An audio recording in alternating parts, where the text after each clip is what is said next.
Hey, man, while you guys were sleeping, I was on the road.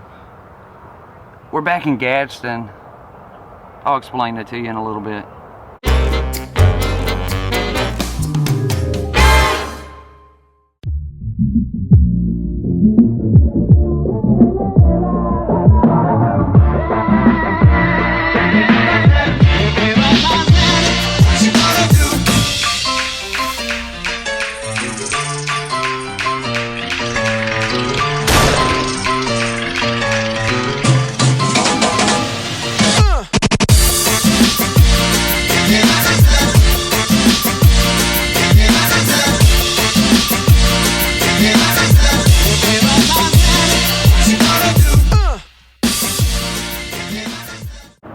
Wow, what a crazy last couple of days it's been.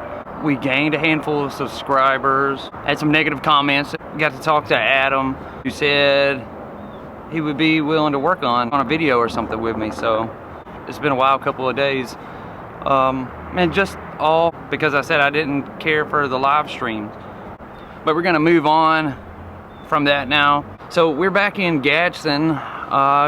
We just left yesterday, but by the time we got home, the hospital here called and said they needed Amy to come work for them. So we basically had to do an about face and turn around and come right back. I didn't get a chance to get a whole lot in today because I was driving this morning. And then when I got here, I took a nap. I was pretty tired. But the next couple of days, we have a few things going on. I've already got my map out, figured out where we're gonna go for these next few days while we're here. So this should be a fun week here. I would imagine that most people should be getting their stickers in, who I've sent them to anyways. As of right now today, I haven't heard anybody say they got them except for Tampa J. He's the only one, but he doesn't do videos until Monday. So it'll be Monday before his comes out.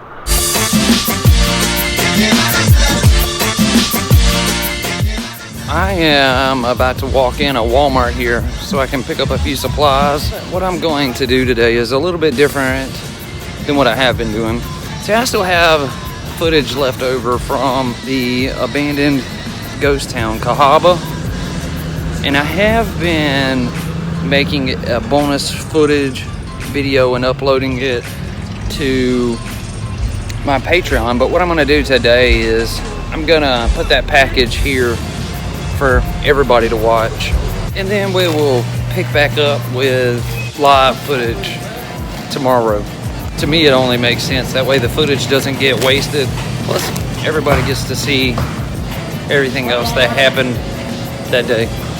I am going to run into Planet Fitness for a minute, or for a little bit longer than a minute. I'm gonna run in and get a workout in and lay in a tanning bed or stand up in one. I'm gonna go ahead though and show you these bonus footage from my trip to Cahaba.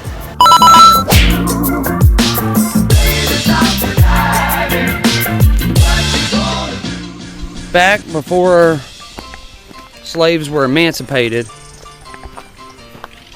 the area we are in right now is a burial site, and this burial site here is where slaves were buried prior to their emancipation. After their emancipation, there is a graveyard on the other side of the property where they were buried.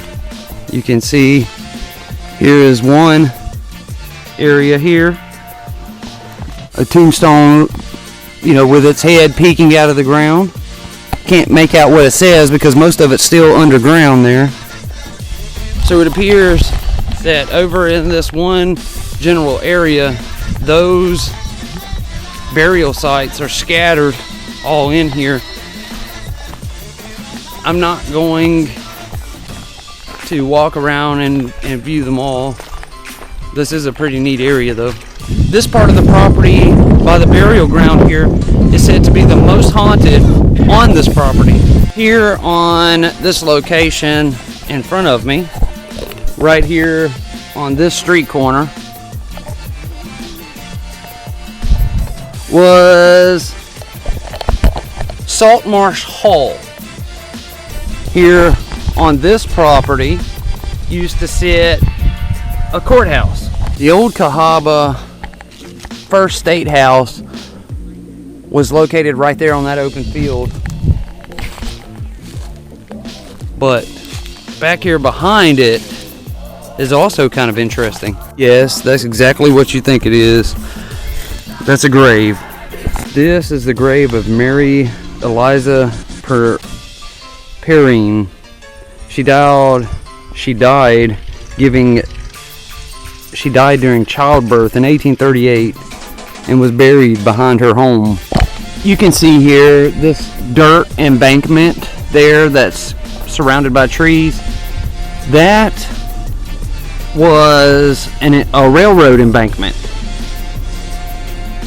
The people of Cahaba wanted a better way to get goods in and out of the area, so they decided they would build a railroad, and it would also expand the city of Cahaba. But it failed. Ultimately, they couldn't get it done, and it backfired on them. And that's what's left. There were no rails there. They had just built that embankment up for a railroad, but the railroad was never completed. Speaking of Mary Perrine, where we saw her gravesite is actually on the other side of town. I've come over to this side of town now. After she passed away, her husband, Mr. Perrine, married another woman, a richer woman, and they built a $50,000 mansion. The well that was erected for this location is called the Perrine Well now. It's off of the artesian well. They use pipes to have the water flow here, which was going to be a factory at one time, but that did not materialize. So they used it to water the grounds, gardens, pastures, all of that would have been out here. In addition to that, he forced water into pipes into his home that he had built inside his home. You remember I told you it was $50,000 way back then. And in return, because of the way the water is off of the artesian well, his home was the very first home in Alabama to have air conditioning because of that. He had the water flow through those pipes in his house, which stays the same temperature year-round. When it's hot, the water's cold. When it's cold, the water's hot. Here is that well. Here is another well located off of the edge of the property. This one's called the face well. And the reason they call it the face well is because if you look here at the front of it, in the steel, looks like a face.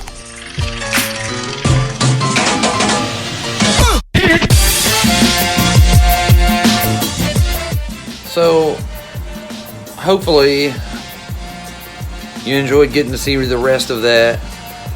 I'm glad that I got to show it to you. I don't delete any footage, so it'll be saved, but now I can kind of push it to the side because now you've seen everything from that day. So I'm going to go ahead and end this video now. I want to thank you all for watching. Tomorrow we're traveling over to Coleman, Alabama. We're going to check things out over there. I'll see you tomorrow. Have a good night.